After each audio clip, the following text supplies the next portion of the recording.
할렐루야. 오늘 저는 요한복음 20장 19절에서 23절 말씀을 본문으로 부활절을 맞아 예수님의 인사라는 제목의 말씀을 전하도록 하겠습니다. 올해도 부활주일마다 말씀드리는 키에르케고르라는 철학자의 격언으로 설교를 시작하려고 합니다. 키에르케고르는 인생을 이렇게 정의했습니다.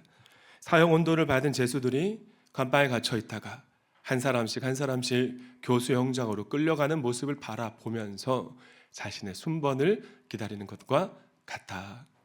여러분, 인생이란 무엇입니까? 죽음을 기다리는 삶인 것입니다. 시시각각으로 다가오는 죽음의 공포를 더 강하게 더 깊게 느끼면서 살아가는 삶이 바로 인생인 것입니다. 저도 이제 죄송합니다. 밤 100살 되다 보니까 몸이 예전 같지 않음을 느끼면서 죽음이 가까이 오고 있다라는 것을 느끼는 것 같아요. 모든 인간의 불안과 두려움의 저변에는 죽음의 문제가 담겨 있습니다.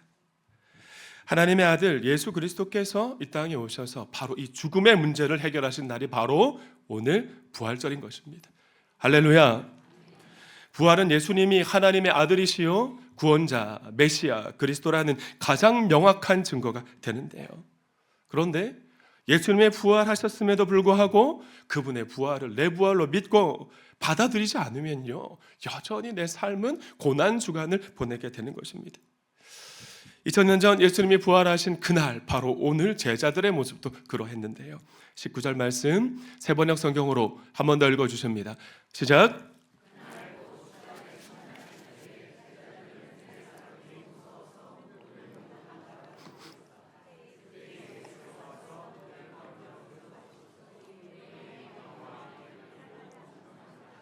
아멘. 오늘 본문에는 평소 제자들이 삶을 살아오면서 수천 번, 수만 번, 아니 수십만 번 더 들었을 인사인데 전혀 다른 의미로 다가왔을 인사가 기록되어 있습니다. 바로 에이렌의 휘민, 너에게 평화가 있기를 이란 인사였어요. 히브리어로 바꾸면 샬롬, 라켐, 줄이면 한 단어 줄이면 샬롬이 됩니다. 자, 고등학교 때 순복음교회 다닐 때 CI 고등부 공식 인사가 샬롬이었습니다. 그러니까 주일날 예배당에 나오면 샬롬, 선후배 바라보고 친구 바라보면서 교사들에게도 그렇게 인사하고 했던 것 같아요. 다들 샬롬이란 단어의 뜻을 아실 줄로 믿지만 샬롬이란 평안 또는 평화라는 뜻을 가진 히브리어 단어입니다. 우리나라 인사로 바꾸면 뭐가 될 것 같으세요? 평안할 안, 평안할 영을 써서 안녕하십니까가 됩니다. 안녕하십니까? 우리나라도 이스라엘처럼 오랜 세월 이 외세 침략을 받고 기근이 주기적으로 꽤 오랜 동안 반복적으로 있었잖아요. 그래서 불과 얼마 전까지 무탈함이 곧 복이다, 최고의 복일 때가 있었던 것 같습니다. 그래서 생겨난 인사가 안녕하세요 아닙니까? 이스라엘과 우리나라의 공통점이 참 많은데 그 중에 하나가 지정학적으로 남쪽 지역과 북쪽 지역이 지역을 연결하는 교두보 역할을 하는 위치에 이스라엘 나라, 우리나라가 있었다는 것입니다. 이스라엘 나라로 말하면 남쪽에 있는 이집트나 북쪽에 있는 아시리아, 바벨론과 같은 나라들이 각자가 서로 강성해져서 반대편 지역을 침공하려 할 때마다 불가피하게 그래서 외세의 침공을 받아야 했던 것이죠. 그래서 생겨난 인사가 뭐라고요? 우리나라 안녕하십니까? 그리고 이스라엘은 샬롬인 것입니다. 1대1로 인사할 때는 샬롬, 당신에게 평화가 있기를. 다수의 사람에게 격식을 따라서 인사할 때는 샬롬, 라켐, 여러분에게 평안이 있기를. 안식일에는 샤밧 샬롬, 평안한 안식일이 되기를이라고 유대인들은 인사합니다. 그런데 예수님이 부활하신 날에도 제자들이 인사했을 겁니다. 집 밖에 나가온 사람들 모두 다 샬롬 그러고 들어오고 나가고 그랬을 것 같아요. 그러나 당시 제자들의 마음 상태가 어떠했을까요? 예수님 돌아가셨어요. 지금 자기들을 잡아서 죽이려고 혈안이 되어 있는 사람들이 있다고 생각했습니다. 그러니까 마음이 샬롬 상태가 아닐 수밖에 없었던 거죠. 예수님을 로마 제국의 압제로부터 이스라엘 나라의 주권을 회복해 줄 메시아, 구원자로 믿고 이 제자들이 지난 3년 시간 동안 따라다니면서 추종해 왔습니다.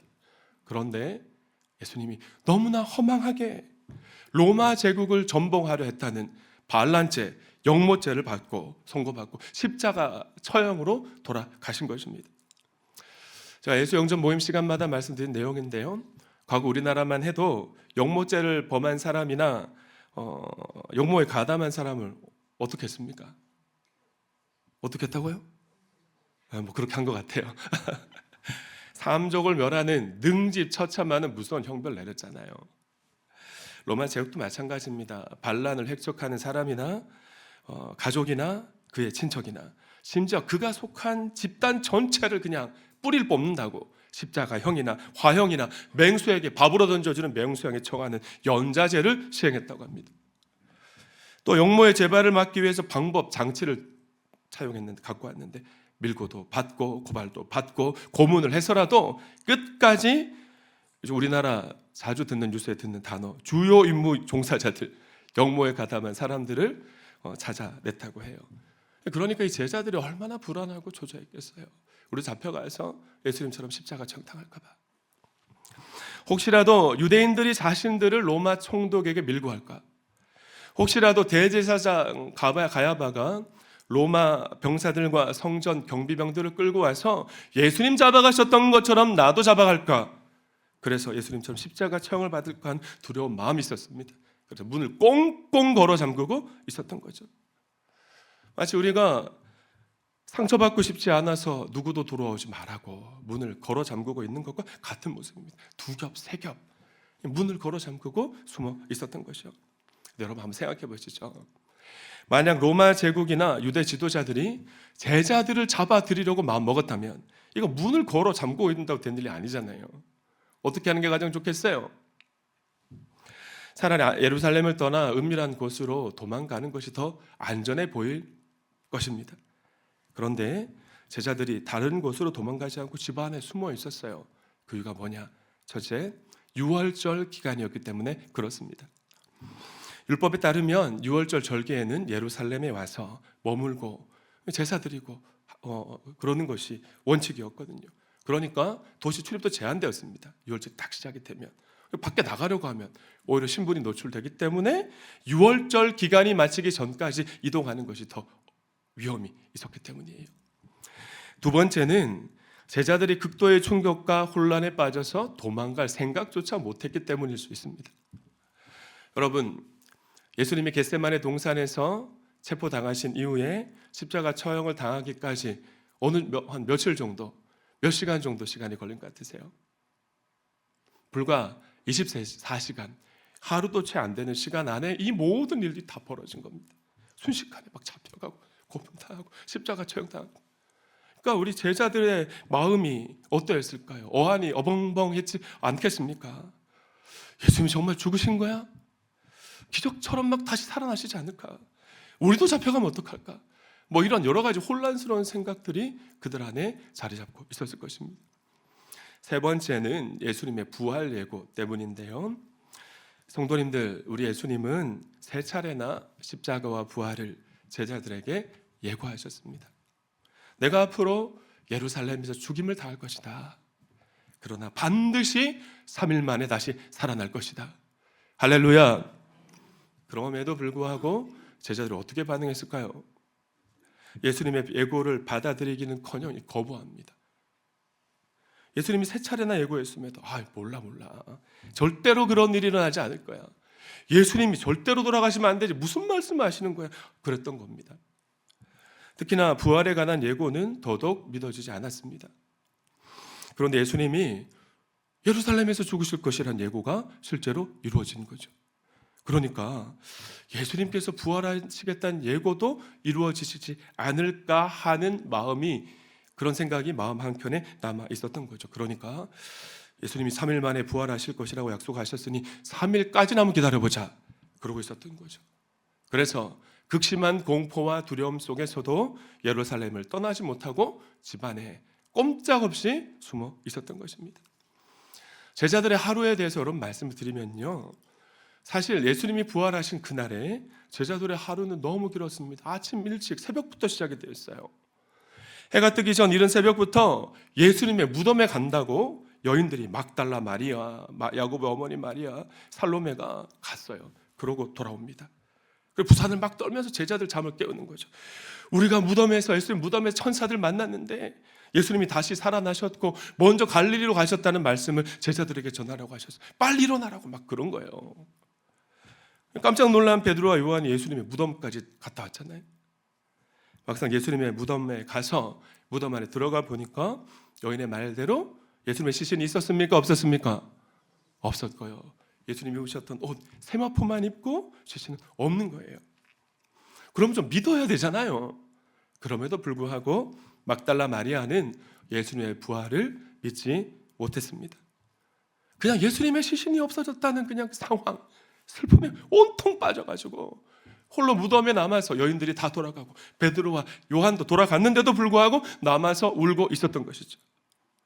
그런데 막 그런 막달라 마리아를 살아가시는 우리 예수님, 가장 먼저 울고 있는 막달라 마리아를 만나주신 줄 믿습니다.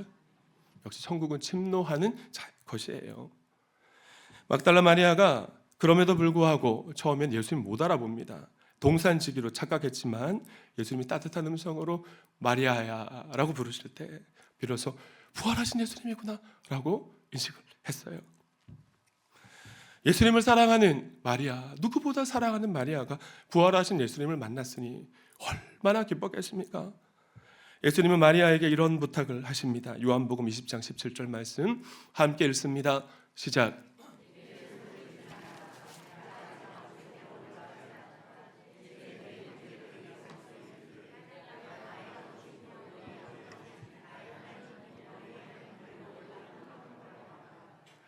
한 번은 제가 섬겼던 교회 붕에 강사로 오신 목사님이 이 말씀을 이렇게 해석을 하시더라고요. 부활의 소식이 빨리 전해져야 하니까 아무래도 남자보다 여자가 입이 가볍다. 그래서 막달라 마리아에게 찾아오셔서 빨리 전하게 하셨다라는 말씀을 하시는데 여러분 생각 어떠세요? 네, 저는 공감이 되었던 것 같습니다. 마리아는 제자들을 향해 정신없이 달려갑니다.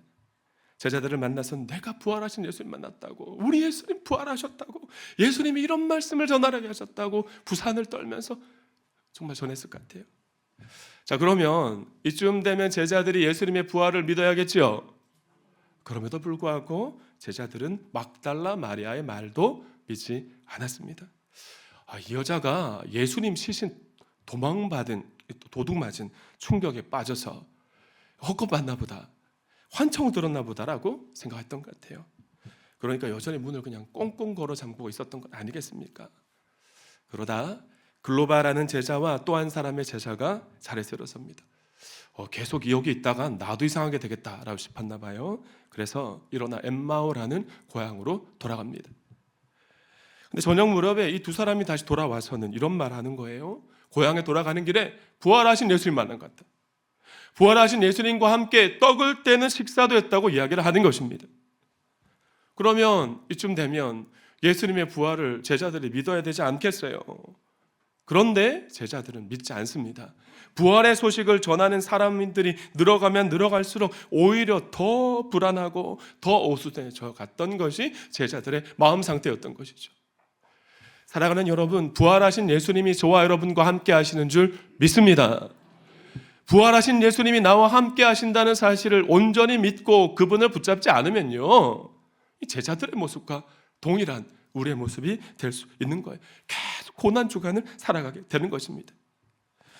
엠마오에서 돌아온 두 제자도 처음에는 예수님인 줄 몰랐는데 나중에 보니까 예수님인 것 같더라 그러고, 막달라 마리아도 정말 예수님인가 싶어서 좀 만져보려고 하니까 예수님이 못 만지게 해서 정확하게 확인하지 못했다고 하니까 그 말 믿고 예수님의 부활을 그래도 끝까지 안 믿은 거죠.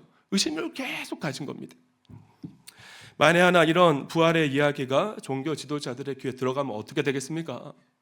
어떻게 될 것 같아요? 그들은 끝까지 찾아와서 절대로 가만히 있지 않을 것입니다. 그러니까 제자들의 두려움이 더 커질 수밖에 해요. 예수의 부활을 믿지 않으니까. 전 설교를 준비하면서 오늘 본문을 묵상할 때 제자들의 이런 모습이 참 안타까웠던 것 같아요. 제가 이런 말씀 자주 드리지 않습니까? 최영기 목사님 말씀 인용하면서 믿기로 작정하면 믿어지는데 안 믿으려고 거부하면 예수님이 직접 나타나서 말씀하셔도 안 믿어진다. 제자들도 마찬가지인 겁니다.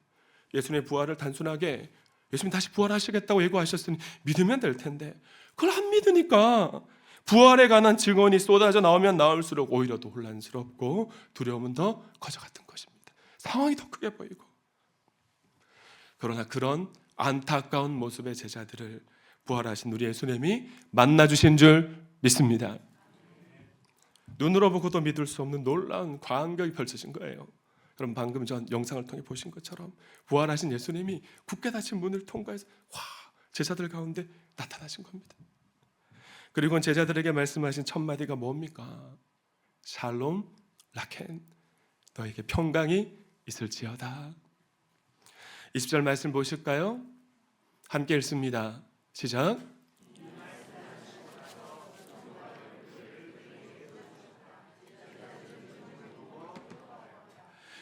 부활하신 예수님은 제자들을 배려하셨습니다. 부활하신 예수님을 보고도 환상 본 것처럼, 예수님의 영혼을 본 것처럼 여기지 않을 수 있도록 못자국 난 손과 창에 찔리신 옆구리를 보여주셨어요. 너희들 더 이상 불안해하거나 슬퍼할 이유가 없다고. 제자들은 사흘 만에 처음으로 기뻤고 활짝 웃었을 것입니다. 부활하신 예수님의 임재를 경험하자 그제서야 예수님의 부활이 믿어지고, 예수님의 부활이 믿어지자 큰 기쁨에 쌓인 것입니다. 제자들의 두려움이 믿음으로, 절망이 소망으로, 슬픔이 환희로 바뀌는 순간이었고요.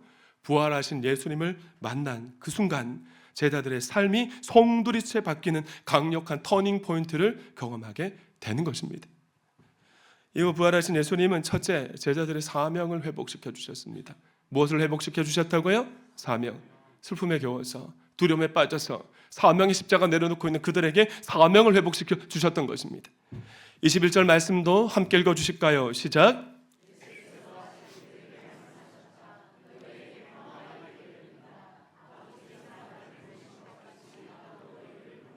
아버지께서 나를 보내신 것 같이 나도 너희를 보낸다.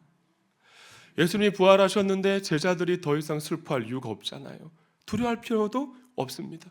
예수님처럼 십자가 처형에 당해도 걱정할 필요가 없는 거예요. 왜 그렇습니까? 잠자는 자들의 첫 열매가 되신 예수님처럼 우리도, 제자들도 다시 살아날 것이기 때문입니다. 아멘이십니까? 그래서 예수님은 제자들에게 한 번 더 인사하세요. 너희에게 평강이 있기를. 고린도전서 15장 19절과 20절은 우리의 삶을 이렇게, 그리스도인의 삶을 이렇게 기록하고 있습니다.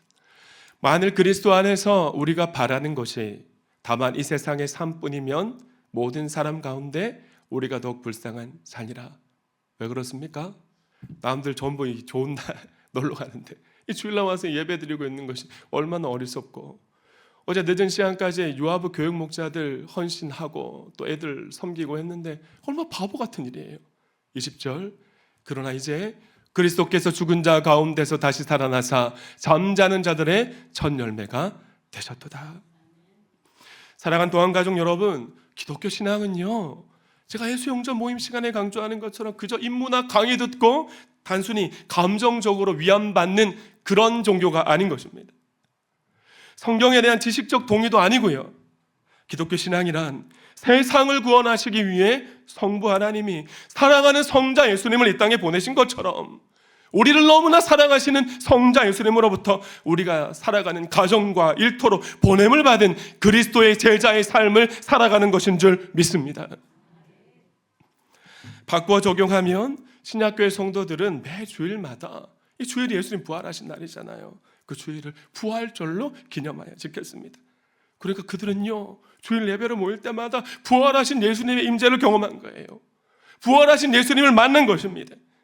예배 가운데 부활하신 예수님으로부터 세상을 향해 보냄을 받은 사명자라는 의식을 확인하고 마음을 다잡았고요. 예배가 마친 후에는 부활하신 예수님 손을 붙잡고 담대하게 예수님과 함께 세상으로 나아간 것입니다. 저는 동암의 모든 하늘 가족들이 예수님이 부활하신 주일마다 주일 연합 예배를 통해 부활하신 예수님의 임재를 경험할 수 있었으면 좋겠습니다. 그래서 세상으로 보냄받은 그리스도의 제자답게 가정에서, 일터에서 그리스도인다운 아빠, 엄마, 아내, 남편, 직장에서의 그 모든 관계를 살아내실 수 있기를 예수님의 이름으로 축원합니다. 축원합니다. 부활하신 예수님은 둘째, 제자들에게 능력을 부어 주셨습니다. 그러나 예수님은 부활하신 예수님을 한번 만났다고 해서 예수님 맡기신 사명을 감당하기엔 역부족이라는 사실, 제자들이 너무나 약하다는 사실도 알고 계셨습니다. 그래서 22절 말씀 함께 읽습니다. 시작.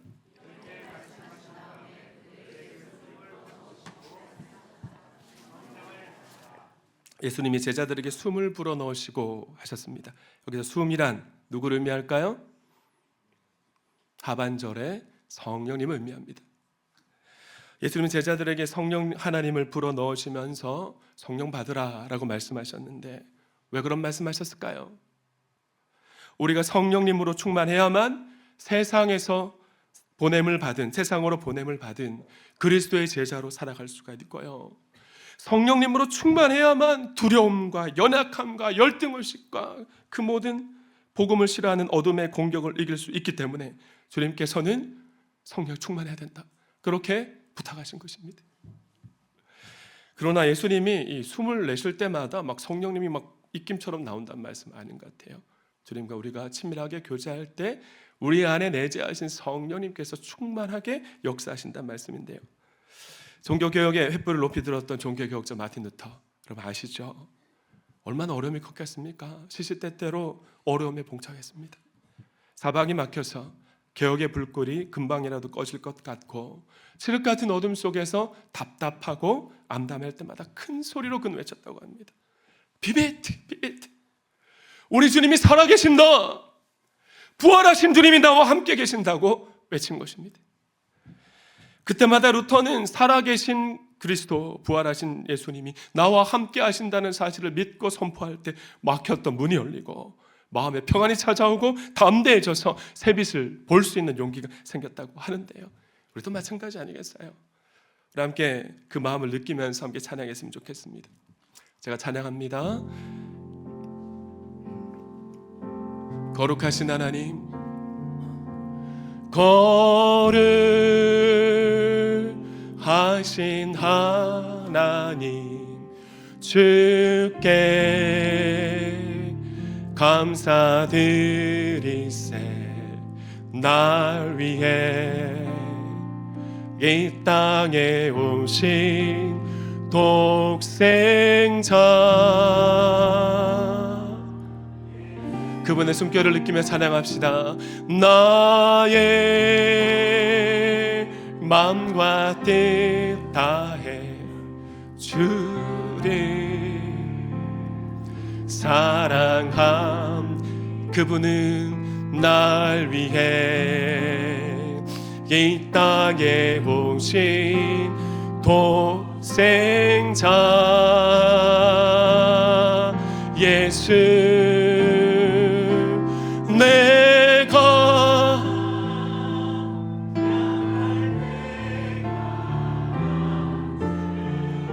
가난할 때 우리를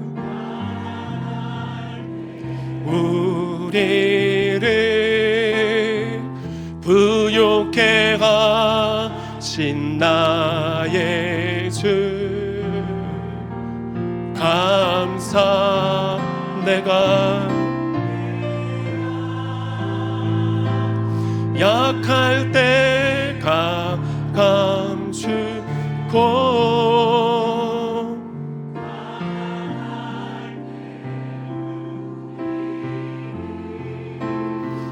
부욕해 하신 나의 주 감사.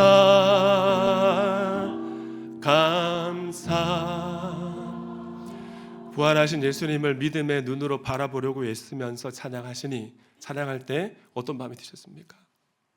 저를 따라 하실까요? 예수님과 친밀한 만큼 성령님으로 충만하고 성령님으로 충만한 만큼 부활의 능력으로 살아갈 수 있다. 아멘이십니까? 우리가 부활하신 예수님과 친밀한 관계를 맺을 때 우리 안에 내재하신 성령님이 충만하게 하십니다.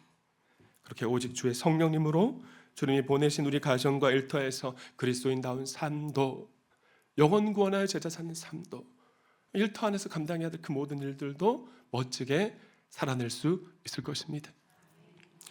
부활하신 예수님은 끝으로 죄사함의 권세를 위임하셨습니다. 23절 말씀 한 번 더 읽습니다. 시작.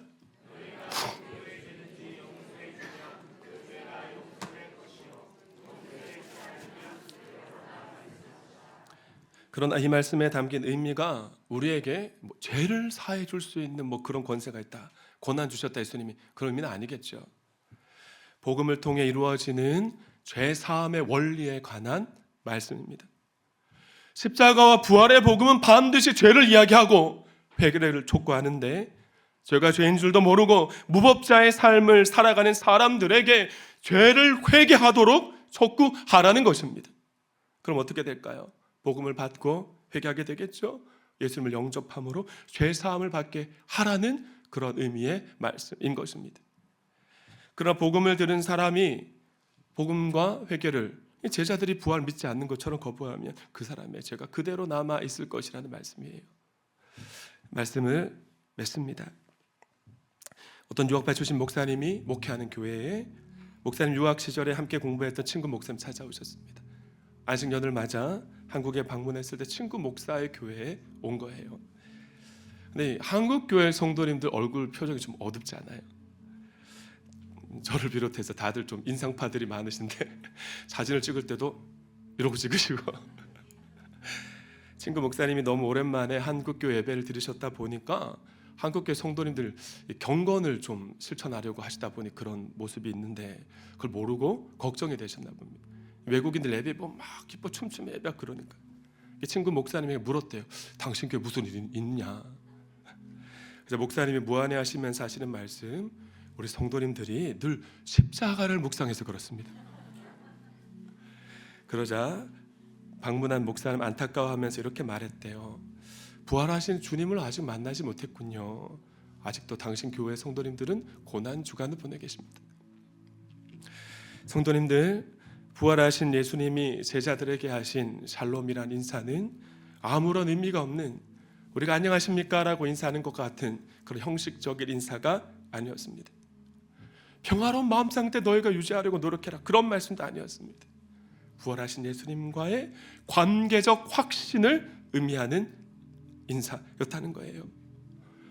예수님 부활하실 때 죄의 저주로 말미암은 저와 여러분의 모든 절망, 슬픔, 불안, 우울감, 두려움, 열등감, 연약함, 수치심, 심지어 질병까지 모든 죄악의 사실로부터 끊어진 줄 믿습니다. 이 사실을 믿는 거예요. 이 사실을 믿고 살아가는 것이 부활의 능력을 덧입고 살아가는 것이고, 그렇게 하루하루 살아가다 보면 저와 여러분의 어둠이 그치고 부활의 영광이 우리의 삶을 장악한 모습을 발견하게 될 것입니다. 옆에 계신 분에게 이렇게 인사합시다. 예수님이 당신을 위해 부활하셨습니다. 한 번 더 인사할까요? 부활의 능력을 경험하며 삽시다. 전 우리 동암의 모든 성도님들이 부활하신 예수님과 친밀한 관계를 맺으셨으면 좋겠습니다. 그래서 내주하신 성령님의 능력으로 말미암아 어두운 세상 속에서도 고아처럼 살지 않고 부활하신 주님 손 굳게 붙잡고 성령의 능력으로 너희에게 평안이 있을지어다라는 예수님의 인사가 저와 여러분의 삶 가운데 이루어지는 것을 눈으로 목도할 수 있기를 축원합니다. 축원합니다. 하나님께 영광의 박수 올려드립니다.